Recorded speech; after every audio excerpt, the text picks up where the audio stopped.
بسم اللہ الرحمن الرحیم الحمد للہ رب العالمین والصلاة والسلام علی سید الانبیاء والمرسلین وعلی آلہ واصحابہ اجمعین رب اشرح لی صدری ویسر لی امری واحلل عقدۃ من لسانی یفقہوا قولی بسم اللہ الرحمن الرحیم ان اللہ وملائکتہ یصلون علی النبی یا ایھا الذین آمنوا صلوا علیہ وسلموا تسلیما اللہم صلی علی محمد وعلی آل محمد۔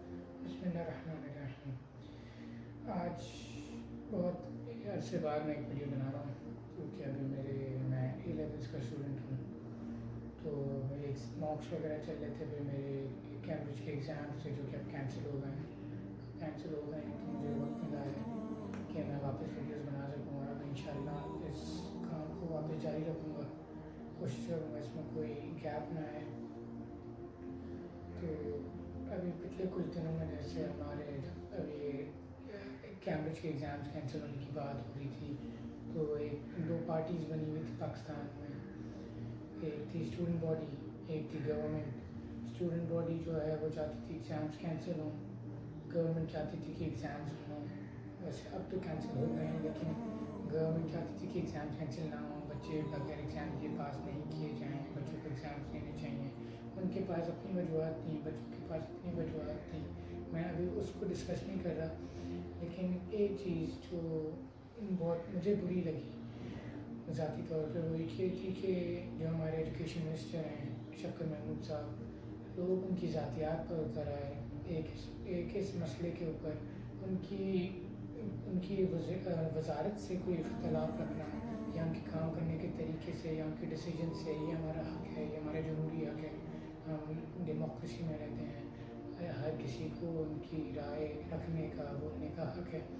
اگر وہ کوئی کام کرتے ہیں شفقت محمود صاحب، مجھے لگتا ہے وہ ٹھیک نہیں کیا تو میرا حق ہے کہ میں اس کے اگینسٹ، ان کے کام کے اگینسٹ بولوں، لیکن ان کی ذاتیات پر اتر آنا، ان کی فیملی کو ہراس کرنا، ان کی بیٹی کو طاہرہ محمود کو جس طرح لوگوں نے انسٹاگرام پہ ہراس کیا، ان کی فیملی کو، ان کو گالیاں دی، یہ بتاتا ہے کہ ایز اے معاشرہ ہم کہاں جا رہے ہیں، ہم لوگ کس راہ پہ چل رہے ہیں۔ اور آج ہم اسی پہ بات کریں گے، حقوق البات پہ، کہ ہمارے ملک میں، ہمارے اس معاشرے میں حقوق البات کی دھجیاں کس طرح اڑائی جاتی ہیں۔ سب سے پہلے کہ سب سے ریسنٹ واقعہ جو ہے وہ ہے جب تحریک لبیک پاکستان والوں کی طرف سے ریزسٹنس آئی تھی، جب ان کے لیڈر کو سعد رضوی صاحب کو اریسٹ کر لیا گیا تھا گورنمنٹ کی طرف سے، اور اس کے بعد پروٹیسٹ کو اتر آئے تھے ٹی ایل پی ورکرز۔ دیکھیں، جیسے میں نے پہلے کہا، کسی بھی گورنمنٹ ادارے سے، کسی بھی ادارے سے یا گورنمنٹ سے یا کسی گورنمنٹ کے کسی ممبر سے، کسی منسٹر سے، کسی وزراء سے، کسی پارلیمنٹیرین سے اختلاف رکھنا یہ ہر ایک انسان کا حق ہے۔ آپ ہر انسان سے اختلاف رکھ سکتے ہیں، ٹھیک ہے؟ ضروری نہیں ہے کہ ایک بات اگر اس کو لگتا ہے اس نے ٹھیک کیا تو آپ کو بھی لگے وہ ٹھیک کیا، ہو سکتا ہے اس نے غلط کیا آپ کی نظر میں، آپ کی مرضی، لیکن اور پروٹیسٹ کرنا بھی آپ کا حق ہے، خاص کر جو اس وقت ہماری موجودہ حکومت ہے، وہ پروٹیسٹ کر کے اتنا انہوں نے فیم حاصل کیا، اتنی پاپولیرٹی حاصل کی، تو ان کی دور حکومت میں بھی پروٹیسٹ کرنا یا کسی کی بھی دور حکومت میں پروٹیسٹ کرنا غلط نہیں ہے۔ پروٹیسٹ کریں اپنے رائٹس کے لیے، آپ کو جو بات لگتی ہے غلط ہے اس کے اگینسٹ آپ پروٹیسٹ کریں، لیکن پروٹیسٹ کرنے کا مطلب یہ نہیں ہوتا کہ آپ عاشق رسول ہونے کے نام پہ آپ کسی کے گھر چلا دیں، آپ کسی کی پراپرٹی چلا دیں، آپ گاڑیاں توڑیں، آپ لوگوں کو قتل کرنا شروع کر دیں، آپ قانون اپنے ہاتھ میں لے لیں۔ لیکن پاکستان ایک ملک ہے جس کی اپنی کانسٹیٹیوشن ہے، جہاں لا ہے، جہاں کورٹس ہیں، ٹھیک ہے؟ آپ کو اگر کوئی چیز غلط لگتی ہے آپ ان کے پاس جائیں، ہم اس بات پہ ڈبیٹ نہیں کر رہے وہ کتنے فیئر ہیں کتنے فیئر نہیں ہیں، وہ بات کی بات ہے۔ اللہ آپ کو اجازت نہیں دیتا کہ آپ قانون اپنے ہاتھ میں لیں، آپ کسی اور کو نقصان پہنچائیں۔ مجھے ایک بات بتائیں، ایک آدمی جس نے سالوں محنت کی ہے اور سالوں محنت کر کے پیسے جمع کر کچھ اتنے سالوں بعد ایک گاڑی لی یا بائک لی یا رکشہ لیا یا ٹھیلا لیا، کچھ بھی لیا، آپ کو 10 منٹ نہیں لگے اس کو توڑنے میں، اس کو چلانے میں۔ ان لوگوں کا، ان عام لوگوں کا کیا قصور ہے جو گورنمنٹ کے ساتھ ملوث نہیں تھے، جو گورنمنٹ کے ساتھ نہیں ملے ہوئے تھے، لیکن کیونکہ آپ عاشق رسول ہیں، آپ غصے میں تھے، آپ نے ان کی بھی پراپرٹیز ڈیمیج کی، آپ نے گورنمنٹ پراپرٹی بھی ڈیمیج کی۔ پولیس کی گاڑی ہے، آرمی کی گاڑی ہے، یہ کیسے آتی ہے؟ یہ ہمارے ٹیکسز سے آتی ہے، جب عوام ٹیکس دیتی ہے ان پیسوں سے لی جاتی ہے۔ آپ جب وہ گاڑی توڑتے ہیں تو آپ فوج کا یا پولیس کا یا گورنمنٹ کا کوئی نقصان نہیں کر رہے ہیں، آپ اس 22 کروڑ عوام کا نقصان کر رہے ہیں، ان کو تکلیف پہنچا رہے ہیں جنہوں نے اپنے روزمرہ کی جو آمدنی ہے اس سے پیسے کاٹ کاٹ کے ٹیکسز ادا کیے ہیں، اور آپ کو کوئی حق نہیں پہنچتا کہ آپ ان کی چیزیں برباد کریں، کیونکہ آپ ہو سکتا ہے آپ کو یہ کرنے کے بعد شرمندگی ہو میں نے کیا کر دیا، تو آپ کو معافی صرف فوج سے نہیں مانگنی پڑے گی، آپ کو ہر شخص سے معافی مانگنی پڑے گی جس نے شاید 54 بھی اگر ٹیکس میں دیے نا، اور اگر کوئی گاڑی لینے میں خریدی گئی ہے، گاڑی خریدنے میں لگائی گئی ہے، تو آپ اس سے بھی معافی مانگیں گے، کیونکہ یہ حقوق العباد کا مسئلہ ہے، یہ حقوق اللہ کا مسئلہ نہیں ہے۔ حقوق العباد میں جو شخص پھنس گیا، حقوق اللہ جو ہے وہ اس کو معاف ہی نہیں کر سکتا۔ اللہ نے وہ کہا ہے کہ جب تک ایک حقوق العباد کا جہاں تک معاملہ ہے، جب تک آپ کو انسان معاف نہیں کر دیتا وہ بات پھر اللہ تک تو جا ہی نہیں سکتی ہے۔ اللہ کی معافی نامعافی کا تو سوال ہی پیدا نہیں ہوتا، پہلے تو آپ کو انسان سے اس کے حوالے سے بات کریں گے۔ سب سے پہلے ہماری گورنمنٹ کے اوپر بات کریں گے کہ یہ اتنا ہمارے ملک میں فساد برپا کیوں ہوا ٹی ایل پی ورکرز کی طرف سے۔ جب خادم حسین رضوی صاحب نے پہلا دھرنا کیا تھا، اس وقت ہماری گورنمنٹ کا جو اس وقت کے جو ہماری موجودہ گورنمنٹ کے وفاقی وزیر ہیں ریلیجیس میٹرز کو ڈسکس کرنے والے، ان کا اور خادم رضوی صاحب کا ایک ایگریمنٹ سائن ہوا تھا جس میں گورنمنٹ نے ایگری کیا تھا کہ ہم اس فرانسی وزیر کو ملک سے باہر نکال دیں گے۔ وعدہ سائن ایگریمنٹ ہوا تھا، اور یہ کیس پارلیمنٹ میں نہیں لے کے گئے تھے، یہ گورنمنٹ نے خود ہی ان کے ساتھ معاہدہ کر لیا تھا۔ اس وقت ہماری گورنمنٹ کو نہیں آتا کہ ہم ایف اے ٹی ایف کی تلوار ہمارے اوپر لٹک رہی ہے، ہم بلیک لسٹ کیے جا سکتے ہیں۔ اس وقت ہماری گورنمنٹ کو نہیں پتہ تھا کہ یہ طریقہ نہیں ہے ناموس رسالت کو ڈیل کرنے کا اس وقت دنیا میں۔ اس وقت ہماری حکومت موجودہ حکومت کو نہیں پتہ تھا کہ ہمارے سر پہ اتنی ساری پرابلمز ہیں، یورپین یونین جو ہے وہ ہم سے ناراض ہو سکتے ہیں، اس کا کیا امپیکٹ پڑ سکتا ہے پاکستان کی اکانومی پہ۔ اس وقت کیونکہ ہیٹ آف دا مومنٹ تھی، معاملہ گرم تھا، ہماری گورنمنٹ نے ان کے ساتھ معاہدہ کیا اور پھر ابھی وہ معاہدہ توڑ دیا، منع کر دیا کہ ہم فرانسی وزیر کو نہیں، اور دیکھیں اور پھر ان کے لیڈر کو بھی اریسٹ کر لیا جھوٹے مقدمے میں۔ تو دیکھیں جب آپ ایسی حرکتیں کریں گے، ایک تو آپ معاہدہ توڑ نہیں سکتے کیونکہ آپ حکومت وقت ہیں۔ سورہ بنی اسرائیل میں جو اللہ تعالیٰ کی 12 کمانڈمنٹس آئی ہیں، ان میں سے 11 کمانڈمنٹ ہے آیت نمبر 34 سورہ بنی اسرائیل کی، کہ عہد کی پابندی کرو، بے شک عہد کے بارے میں تم سے ضرور سوال ہوگا۔ تو عہد کی پابندی کرنا، اور خاص کر گورنمنٹ لیول پہ تو آپ پہ فرض ہے، آپ کس طرح وعدہ خلافی کر سکتے ہیں۔ سب سے پہلے آپ نے وعدہ توڑا، اس کے بعد آپ نے ان کے لیڈر کو پکڑا، ان کے لیڈر کو اریسٹ کر لیا، اس کے بعد جب ان کی طرف سے ریاشن آنا ایک نیچرل سی بات ہے۔ اگر یہ کوئی ریلیجیس پارٹی نہیں بھی ہوتی، کوئی نارمل پولیٹیکل پارٹی ہوتی ہے، اگر آپ ان کے بھی کسی لیڈر کو اریسٹ کرتے ہیں تو ایک وقت آتا ہے کہ ان کے ورکرز، ان کے جو فالوورز ہیں وہ ریاشن دیتے ہیں، کوئی ریاشن آتا ہے ان کی طرف سے۔ جب ٹی ایل پی ورکرز کی طرف سے ریاشن آیا تو آپ نے ان کو 2 یا 3 دن میں قلعدم قرار دے دیا، اور یہ اتنی کوئی غلط بات ہے کیونکہ ایک تو وہ الیکشن کمیشن آف پاکستان کی طرف سے رجسٹرڈ شدہ ایک پولیٹیکل پارٹی ہے، اس کے باوجود آپ نے ان کو 2-3 دن میں ایک چند کچھ واقعات کی بنیاد پہ ان کو قلعدم قرار دے دیا۔ تو ظاہر سی بات ہے غصہ ہوں گے، وہ بھی انسان ہیں۔ آپ نے بھی ان کے ساتھ بہت زیادتی کی، زیادہ غلطی گورنمنٹ کی تھی جس وجہ سے اتنا فساد برپا ہوا پورے ملک میں اور اتنی بدنامی ہوئی اسلام کی، پاکستان کی۔ خیر ہم واپس اپنے حقوق العباد پہ آتے ہیں۔ ہم اپنے عام معاشرے کی بات کرتے ہیں کہ ہمارے عام معاشرے میں حقوق العباد کی درجیاں کس طرح اڑائی جاتی ہیں۔ ایک کوئی ٹھیلے والا ہو، دکاندار ہو یا کوئی بزنس مین ہو، ہمارے معاشرے میں کوئی اس بات کا لحاظ نہیں کرتا کہ ہم فیئرلی، الا ماشاء اللہ کچھ لوگ ہوں گے، لیکن زیادہ تر کوشش کرتے ہیں کہ ہم ڈنڈی مار لیں، کہیں کچھ بچا لیں، کہیں کچھ 1 کلو اگر میں سیب بیچ رہا ہوں تو میں 1 کلو سے تھوڑے کم بیچوں تاکہ مجھے فائدہ ہو۔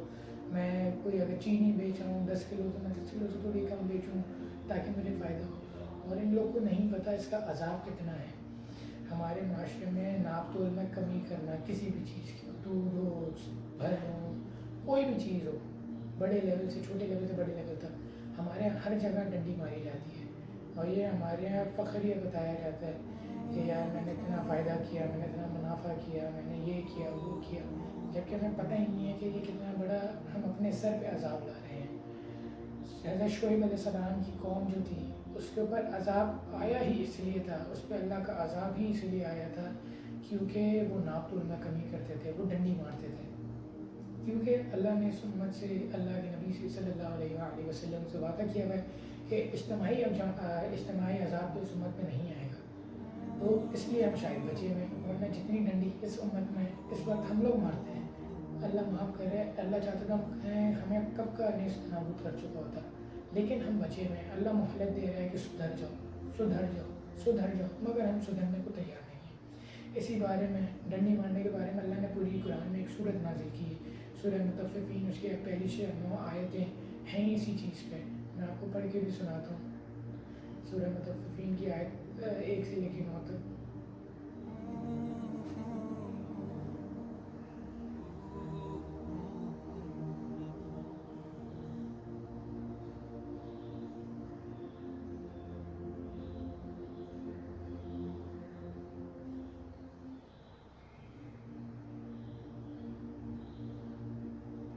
ایٹی 83 نمبر صورت ہے قرآن کی، سورہ مطففین. ہم اس کو پڑھتے ہیں. بسم اللہ الرحمن الرحیم. تباہی ہے ڈنڈی مارنے والوں کے لیے. آیت نمبر 2.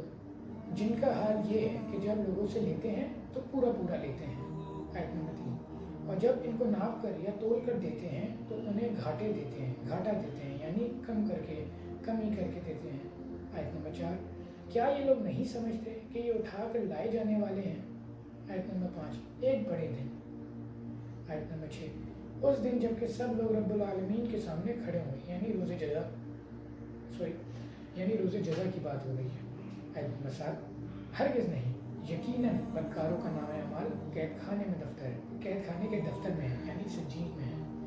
آیت نمبر 8. اور تمہیں کیا معلوم کہ وہ قید خانے کا دفتر کیا ہے. آیت نمبر 9. ایک کتاب ہے لکھی ہوئی. سجین وہ جگہ ہے جہاں پہ جو بدکار ہوئے ہوں گے ان کے ہمارے نامے لے جائے جائیں گے، ان کو وہاں رجسٹر کیا جائے گا، ان کی وہ قبر میں واپس بھیجنے سے پہلے اور عذاب شروع ہونے سے پہلے. دیکھیں اللہ کتنا سخت ہے اپنے معاملات میں. اس نے پوری صورت نازل کر دی تاکہ ہم انسان کے بچے بن جائیں، تاکہ ہم جو ہیں ڈنڈیاں مارنا بند کر دیں، تاکہ ہم اپنے کام میں جو ہے فیئر ہو جائیں، ہم لوگوں کے ساتھ زیادتی نہ کریں، ہم لوگوں کو ان کا حق پورا دیں. لیکن یہاں سمجھتے ہیں کہ جب تک ڈنڈی نہیں ماری جائے گی تب تک کام کاج چل ہی نہیں سکتا، تب تک بزنس چل ہی نہیں سکتا. یہ ٹیکٹکس ہیں ہماری دنیاوی زندگی میں، بزنس رن کرنے کے، پیسہ کمانے کے، منافع کمانے کے، امیر ہونے کے. لیکن ایسے پیسے کا کیا فائدہ جو ہمارے لیے ہمارے گلے کا توق بن جائے گا. کہاں لے کے جائیں گے؟ نہ ہمارے کفن میں جیب ہوتی ہے، نہ ہماری قبروں میں کوئی الماریاں ہوتی ہیں جہاں اتنا مال ہم لے کے جائیں گے. خیر، اب ہم اسی طرح، جس طرح یہ بھی ایک حق مارنے کی ایک قسم ہے. دوسرا حق مارنا ہوتا ہے کسی جائیداد پہ قبضہ کر لینا، کسی کے گھر بار پہ قبضہ کر لینا، کسی بھی چیز پہ قبضہ کر لینا، کسی پوزیشن پہ قبضہ کر لینا. اور پاکستان میں ایک عام بات ہے، مافیا چچڑے ہوتے ہیں جو کسی کے گھر بار، کسی کے پلاٹس، کسی کے جائیداد، کسی بھی چیز پہ کبھی بھی قبضہ کر سکتے ہیں اور ان کو برا بھی نہیں لگتا. سب سے بڑی مثال وہ بے شرم بھائی اور وہ بے شرم مرد جو اپنی بہنوں کے حصوں پہ قبضہ کرتے ہیں، ڈاکہ مارتے ہیں، جو حصہ ان کا اللہ نے مقرر کیا ہے اور وہ بہنوں کو نہیں دیتے. کہتے ہیں کہ جو ماں باپ نے ان کے جہیز میں پیسے دے دیے وہ ان کا حصہ ہے. وہ ان کا حصہ نہیں تھا، ان کا حصہ جو ہے وہ ماں باپ کے مرنے کے بعد ہوتا ہے. اب ان کا حق ہے جو اللہ نے رکھا ہے کہ وہ آپ چھین نہیں سکتے. لیکن ہمارے معاشرے میں شاید 10% عورتیں ایسی ہیں جن کو ان کا حق ملتا ہے، وہ حق جو اللہ نے رکھا ہے، کسی انسان نے نہیں. لیکن ہمارے یہاں مرد اتنے بے شرم، اتنے بغیرت ہوتے ہیں، ان کو بالکل کوئی شرم نہیں ہوتی.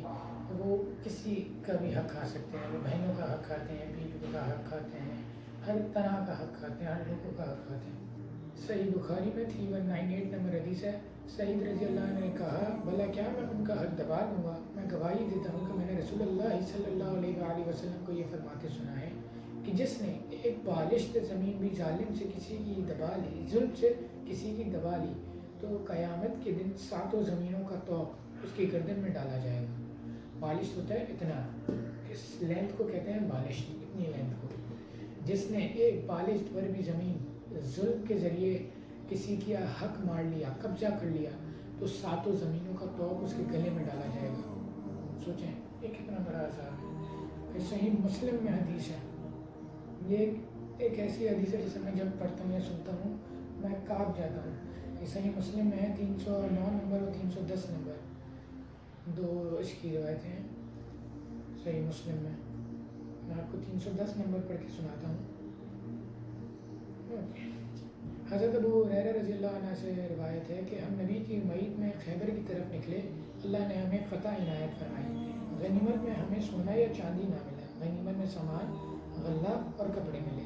پھر ہم وادی القری کی طرف چل پڑے. رسول اللہ صلی اللہ علیہ وآلہ وسلم کے ساتھ آپ کا ایک غلام تھا جو جذام قبیلے کے ایک آدمی نے, جسے رفاع بن زید کہا جاتا تھا اور جذام کی شاخ بن سلیب سے اس کا تعلق تھا, آپ کو ہبہ کیا تھا یعنی گفٹ دیا تھا. جب ہم نے اس وادی میں پڑاؤ کیا تو رسول اللہ کا یہ غلام جس کا نام نگرم تھا آپ کا پلان کھولنے کے لیے اٹھا. اسے دور سے تیر کا نشانہ بنایا گیا اور اسی سے اس کی موت واقع ہو گئی.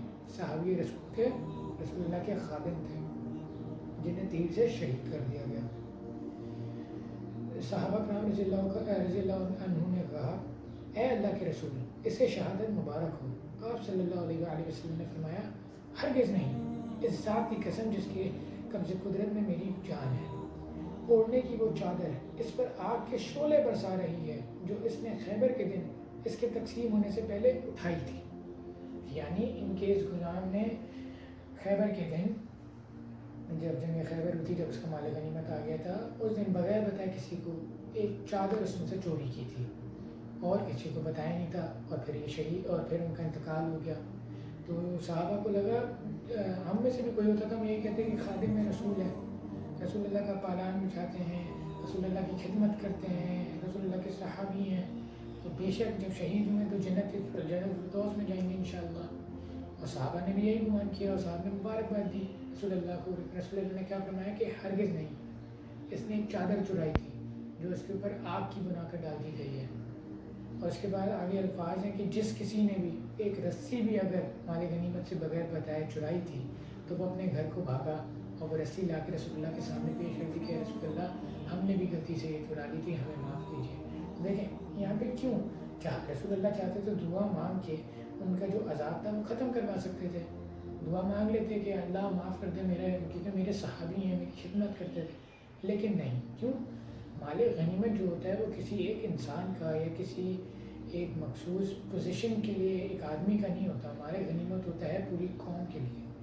مال غنیمت ایکولی ڈیوائڈ ہونا ہوتا ہے, ایک سردار سے لے کے ایک نچلے درجے کے آدمی تک ایکولی, ٹھیک ہے, اس میں کوئی ڈفرینس نہیں ہوتا. جب کوئی آدمی ان ہزاروں لوگوں کا مال کھاتا ہے یعنی حق کھاتا ہے, ایک چادر ہی کیوں نہ ہو, چادر کتنی بڑی ہوتی ہے, چادر کی کیا اوقات ہے. یہاں تو لوگ گھر پورے قبضے کر لیتے ہیں. ایک چادر کی کیا اوقات ہے. ایک چادر کو جب ایک آدمی اپنے ناحق ہڑپتا ہے تو اللہ تعالیٰ اس کو بھی, چاہے وہ صاحب رسول ہی کیوں نہ ہو, صحابی رسول ہی کیوں نہ ہو, اللہ اس کو آگ کا بنا کے اس کو بڑھ ڈال دیتے. کیوں, کیونکہ جتنے ہزاروں لوگ جنہوں نے ابھی تک اس مال غنیمت سے فائدہ نہیں اٹھایا, اس نے ان کا حق کھایا ہے. اور حق کیوں, اور یہ حق کھانا حقوق العباد میں لایا کرتا ہے. اور جب حقوق العباد آ جائیں تو اللہ اس آدمی کو معاف نہیں کرتا جس آدمی کو لوگ معاف نہیں کرتے تھے اس کی غلطی کے لیے. تو وہ تو مر گئے, اب معافی کیسی, بغیر معافی مانگے وہ مر گئے اور انہوں نے مال کھایا ہوا تھا لوگوں کا, تو بس اللہ نے ان کے اوپر عذاب کر دیا. ایک ہمارے معاشرے میں جو فرسودہ قسم کا عقیدہ ہے جو کہ بہت سے دوسرے عقیدوں کی طرح ہیں, جو ہمارے یہاں پروپوگیٹ ہوا ہے کہ صحابہ جو ہیں تمام جنتی ہیں. یہ کہیں کسی بھی حدیث میں یہ بات نہیں ہے کہ تمام صحابہ جنتی ہیں. بہت سے, جیسے کہ یہ میں نے مثال دی, یہ صحابی جو ہیں ان کو اللہ تعالیٰ نے عذاب قبر سے مہیا کیا, ان کے پاس عذاب قبر ہو رہا ہے. باقی اللہ کا معاملہ تو اللہ کو معاف کرنا چاہے تو کر دے, نہیں کرنا چاہے تو نہیں کرے, وہ اللہ کے اوپر ہے. لیکن عذاب سے کوئی نہیں بچتا. تو وہ صحابی رسول ہی کیوں نہ ہو, اگر انہوں نے غلطی کی ہے اور اس کی توبہ نہیں کی تو ان کو اس کی سزا ملے گی. خیر, اب ہم آ جاتے ہیں سب سے امپورٹنٹ حقوق پہ انسانوں میں, وہ ہیں ہمارے ماں باپ کے حقوق. ہمارے معاشرے میں آج کل کے زمانے میں خاص کر جس طرح ماں باپ کو ٹریٹ کیا جاتا ہے وہ بہت افسردہ سی بات ہے. ہم لوگ بہت حقیر جانتے ہیں اپنے ماں باپ کو, بہت انگریٹفل ہیں ہر اس چیز کے لیے جو ہمارے ماں باپ ہمارے لیے کرتے ہیں. ہم سمجھتے ہیں کہ ہمیں اچھی تعلیم دلانا, ہمیں اچھا کپڑا پہنانا, ہمیں اچھی جگہوں پہ کھانا کھلانا گھمانا ان کا فرض ہے، بالکل ہے، لیکن جو وہ مشقتیں یہ سب چیزیں ہمیں پہنچانے کے لیے جن مشقتوں سے وہ گزرتے ہیں، جن مشکلوں کو وہ سر لیتے ہیں، جتنی محنت وہ کرتے ہیں، کیا ہمارا جو ایٹیٹیوڈ ہوتا ہے ان کے ساتھ وہ ٹھیک ہے؟ کیا وہ جسٹیفائڈ ہے؟ کیا ہمیں اسی طرح ان سے برتاؤ کرنا چاہیے؟ کیا وہ ہمارے رحم ڈیزرو نہیں کرتے؟ کیا وہ ہمارا پیار محبت ڈیزرو نہیں کرتے؟ کیا وہ ہماری طرف سے دو میٹھے بول ڈیزرو نہیں کرتے؟ کیا جب ہمارے فادر یا ہماری مدر جو بھی ورکنگ لوگ ہیں وہ گھر آتے ہیں تو ہمارا فرض نہیں بنتا کہ ہم ان کے ساتھ بیٹھیں، دن بھر کی ان کی جو بات ہے، ان کی جو تھکن ہے، وہ ان سے بات کریں کہ کیا ہوا، کیا پرابلم سے ہوئی ہے؟ نہیں، ہم جو ہے اگنور کرتے ہیں اپنے پیرنٹس کو. ہم سمجھتے ہیں کہ جتنے ہم پڑھے ہوئے ہیں وہ اگر اتنے پڑھے ہوئے نہیں ہیں تو ہم ان کو حقیر جانیں. ہم ان کو ایجوکیٹ کرنے کی جگہ ہم ان کو طنز کرتے ہیں، ہم ان کا مذاق اڑاتے ہیں، ہم ان کے ساتھ بدتمیزی کرتے ہیں. اور ماں باپ کے ساتھ بدتمیزی کرنا تو ایک نام سا بن گیا ہے. ماں باپ کے ساتھ آواز اونچی کرنا، ماں باپ کے ساتھ بدتمیزی کرنا، ماں باپ کو نچلا دکھانا، اور ہمیں نہیں پتہ ہم کیا عذاب اپنے سر لے رہے ہیں. جیسے میں نے سورہ بنی اسرائیل کی پہلے بات کی تھی، پھر بات کرتے ہیں. سورہ بنی اسرائیل کا پہلی کمانڈ ہے کہ اللہ کے ساتھ کسی کو شریک مت ٹھہراؤ. کہ توحید، مسئلہ اسلام ہمارا جو دین ہے اس کی بنیاد توحید پر کھڑی ہے. تو ہمیشہ پہلا حکم ہوتا ہے کہ اللہ کے ساتھ کسی کو شریک نہیں ٹھہرانا، نہ دعا مانگنے میں نہ عبادت کرنے میں. دوسرا کمانڈ جو اللہ تعالیٰ نے فرمایا ان 12 کمانڈمنٹ، وہ یہ ہے کہ اپنے ماں باپ کے ساتھ نرمی سے سلوک کرو اور ان کے سامنے اف تک مت کرو. اف یعنی وہ میرا ماں باپ کچھ کہہ رہے ہیں، میرے کو اچھا نہیں لگ رہا تو مجھے یہ بھی اجازت نہیں ہے کہ میں کہہ دوں اف یار آپ لوگ بس کر دیں. یہ بھی نہیں کہہ سکتا. اگر دیکھیں انسان ہے، ہمارے ماں باپ بھی ہو سکتا ہے وہ کوئی ایسی بات کریں جس سے ہم اگری نہیں کرتے، ہم ایسی کوئی بات کریں جس سے وہ اگری نہیں کرتے. تو ڈفرینس آف اوپینین ہونا اچھی بات ہے، ڈفرینس آف اوپینین رکھیں. آپ ماں باپ سے بھی رکھیں، آپ ماں باپ کو بتائیں کہ آپ کی یہ بات میرا نہیں خیال ٹھیک ہے، لیکن وہ بتانے کا طریقہ ہوتا ہے. ہم لوگ جس ایٹیٹیوڈ سے ریئیکٹ کرتے ہیں، ہم جس طرح ان سے بات کرتے ہیں، جتنا حقیر ان کو بنا دیتے ہیں 1 منٹ میں، ہم نہیں سمجھ سکتے ان کے دلوں پہ کیا گزرتی ہے. اور جب ہمارے اوپر حکم آ گیا کہ ہم اف بھی نہیں کر سکتے تو ہم باقی چیزیں کیسے کر سکتے ہیں؟ ہمیں لگتا ہے کہ ہم اف نہیں کر سکتے، باقی سب کر سکتے ہیں. اف کرنے کی جگہ ہم چلا سکتے ہیں، چیخ سکتے ہیں. ماں باپ کے اوپر ہاتھ بھی اٹھاتے ہیں. اب تو لوگ ماں کے اوپر، باپ کے اوپر شرم چڑھی کوئی مر جانا چاہیے ان لوگوں کو، تو اپنے ماں باپ کو اس حال تک پہنچاتے ہیں، جو اپنے ماں باپ پہ ظلم کرتے ہیں. اور یہ صرف سورہ بنی اسرائیل نہیں، قرآن میں کافی جگہوں پہ اللہ تعالیٰ سب سے پہلے توحید کا ذکر کرتا ہے، اس کے فوراً بعد ذکر کرتا ہے کہ اپنے ماں باپ کے ساتھ نیک سلوک کرو، اپنے ماں باپ کی بندگی کرو، ان کی فرما بردار بنو، ان کی خدمت کرو. اسی طرح سورہ انعام کی آیت نمبر، جس طرح میں نے بتایا، سورہ انعام کی آیت نمبر 150 میں بھی یہی ہے کہ پہلے توحید پھر اللہ. سورہ نساء کی آیت نمبر 36 میں بھی یہی ہے، توحید، اللہ اور پھر ماں باپ. تو ماں باپ کے ساتھ حسن سلوک کریں، ماں باپ کے ساتھ تمیز سے رہیں، محبت سے رہیں، ان کے ساتھ ان کو فیل کریں کہ آپ کمفرٹیبل فیل کرتے ہیں، ان کے ساتھ بات کریں، شیئر کریں اپنی چیزیں. جب آپ ان کو بھروسے دلائیں گے کہ آپ ان پہ ٹرسٹ کرتے ہیں، آپ ان کے ساتھ چیزیں شیئر کرتے ہیں، تو ایک وقت آئے گا کہ وہ بھی اس طرف سے بھی آپ کی طرف اور محبت بڑھے گی آپ کے لیے، آپ کے ساتھ حسن سلوک ہوگا، آپ کی عزت کی جائے گی، آپ کے ساتھ اور نرمی سے پیش آئیں گے آپ کے ماں باپ. لیکن جب تک اگر آپ اپنے ماں باپ کو اپنا دشمن جانیں گے تو آپ دنیا میں بھی برباد اور آخرت میں بھی برباد ہی ہوں گے. اس حوالے سے ماں باپ کی نافرمانی کے حوالے سے 2 حدیثیں سناؤں گا، اس کے بعد میں اپنا یہ لیکچر اینڈ کرتا ہوں. صحیح بخاری میں حدیث ہے 2408 نمبر حدیث. نبی کریم صلی اللہ علیہ وآلہ وسلم نے فرمایا، اللہ تعالیٰ نے تم پر ماں اور باپ کی نافرمانی، لڑکیوں کو زندہ دفن کرنا، واجب حقوق کی ادائیگی نہ کرنا، دوسروں کا مال ناجائز طریقے پر دبا لینا حرام قرار دیا ہے، اور فضول بکواس کرنے اور کثرت سے سوال کرنے اور مال ضائع کرنے کو مکروہ قرار دیا ہے.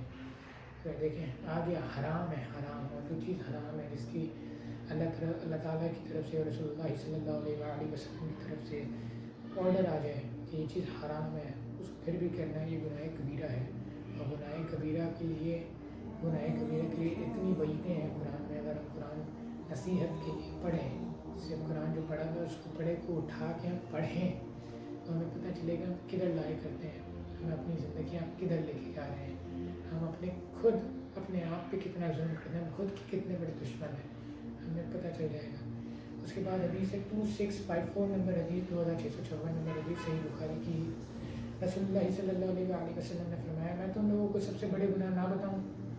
3 بار آپ صلی اللہ علیہ وسلم نے اسی طرح فرمایا۔ صحابہ نے عرض کیا، ہاں یا رسول اللہ۔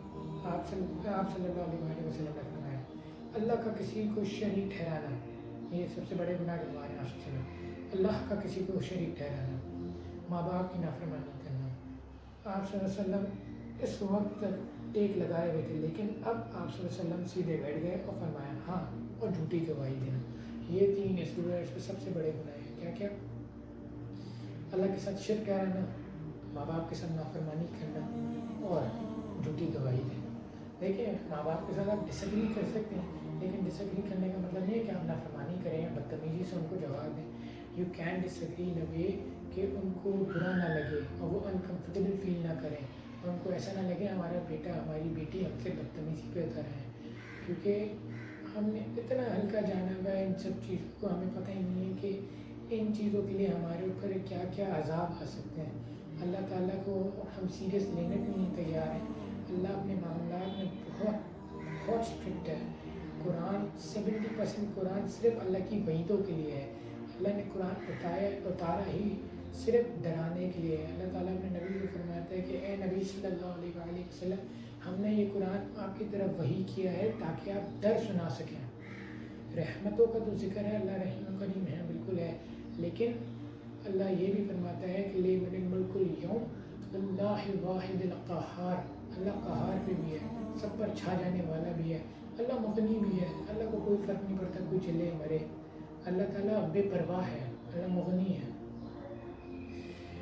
اللہ تعالیٰ جو ہے اس کو فرق، جب شیطان نے دھمکی لگائی تھی کہ میں تیرے لوگوں کو گمراہ کروں گا، تو اللہ نے یہ نہیں کہا تھا کہ تو کیسے میرے لوگوں کو گمراہ کرے گا، میرے آدمیوں کو، میرے بندوں کو۔ اللہ نے یہ نہیں کہا تھا کہ میں بچا لوں گا سب، اللہ نے کہا تھا تو کر گمراہ، روز جزا تک، قیامت تک تو کر گمراہ لوگوں کو۔ جس کو تم نے گمراہ کیا، جس نے تیری پیروی کی، میں تجھے اور تیرے ساتھیوں سے جہنم کو بھر دوں گا۔ اللہ کو فرق نہیں پڑتا کون جلتا ہے کون مرتا ہے، اللہ جو شیطان کی پیروی کرے گا اللہ جہنم کو اس سے بھر دے گا۔ اللہ جب قرآن میں فرماتا ہے نا وَلَقَدْ زَرَعْنَا لِجَهَنَّمَ كَثِيرًا مِنَ الْجِنِّ وَالْإِنسِ، تو اللہ مذاق نہیں کر رہا ہے، اس کا مطلب ہے، اس کا مفہوم یہ ہے کہ ہم نے جن و انس کی اکثریت کو پیدا ہی جہنم کے لیے کیا ہے۔ اللہ کوئی فناٹک نہیں ہے جس نے لوگوں کو جلانے کے لیے پیدا کیا ہے۔ آگے اللہ وجہ بھی بتاتا ہے، آگے اللہ فرماتا ہے کہ ہم نے انہیں آنکھیں دی تھی مگر یہ دیکھتے نہیں، ہم نے انہیں کان دیے تھے مگر یہ سنتے نہیں، ہم نے انہیں دل دیے تھے مگر یہ سوچتے نہیں۔ یہ لوگ جو ہیں یہ چوپائے کی مانند ہیں، یعنی جانوروں کی مانند ہیں، ان کی طرح ہیں۔ پھر آگے اللہ فرماتا ہے بلکہ نہیں، یہ تو جانوروں سے بھی بدتر ہے۔ تو جو آج کا انسان ہے، آج کا کیا انسان جانوروں سے بھی بدتر ہے، کیونکہ وہ اپنے رب کا اتنا ناشکرا ہے۔ اس رب نے ان کے لیے ایک الہامی کتاب اتاری جس کی حفاظت کا ذمہ اس رب نے خود لیا، اور اس نے اپنے نبی، اپنے رسول کی سنتیں جو ہیں ان کو محفوظ کر کے رکھا تاکہ وہ اس کی حدیثوں کے ذریعے اور اجماع کے ذریعے، علم تواتر کے ذریعے ان کی امت تک پہنچے، اس کی حفاظت فرمائیں تاکہ ہم جو ہیں بزرگ بابوں کی کرامتوں پہ اور ان کی ٹیچنگز پہ چلنے کی جگہ صحیح کتاب و سنت پہ چل سکیں۔ لیکن نہیں، ہم روح گردانی کرتے ہیں، ہم اللہ کی جگہ، ہم اللہ کی سے عبادت نہیں کرتے، ہم اللہ کے ساتھ لوگوں کو شریک ٹھہراتے ہیں، ہم رسول اللہ کی نافرمانی کرتے ہیں، اور پھر ہم امید کرتے ہیں کہ اللہ ہمیں معاف بھی کر دے گا اور ہم ہر حال میں جنت میں بھی جائیں گے۔ تو ایسا نہیں ہے، اللہ اپنے معاملات میں بہت اسٹرکٹ ہے۔ اللہ، ابھی میں سورہ ہجر پڑھ رہا تھا کچھ دنوں پہلے، اس میں اللہ تعالیٰ فرماتے کہ اے نبی فرما دو کہ میں بہت غفور الرحیم ہوں، مگر اس میں الفاظ ہیں اللہ، مگر میں شدید عذاب دینے والا بھی ہوں۔ تو اللہ صرف غفور الرحیم نہیں ہے، اللہ قہار بھی ہے، اللہ عذاب دینے والا بھی ہے، اللہ مغنی بھی ہے۔ تو پلیز اللہ کو سیریس لینا شروع کریں، حقوق العباد اور حقوق اللہ دونوں کا خیال رکھیں اور دونوں کو پورا کرنے کی کوشش کریں، اور دعا کریں جو اس وقت دنیا میں حالات ہیں، اس وقت کرونا کو لیتے ہوئے، وہ ہندوستان میں ہوں یا باقی دنیا میں یا پاکستان میں ہوں، اللہ ان سب کی حفاظت فرمائے، بس کرونا وائرس جیسی وبا سے ہمیں نجات عطا فرمائے، ان سب کی حفاظت فرمائے۔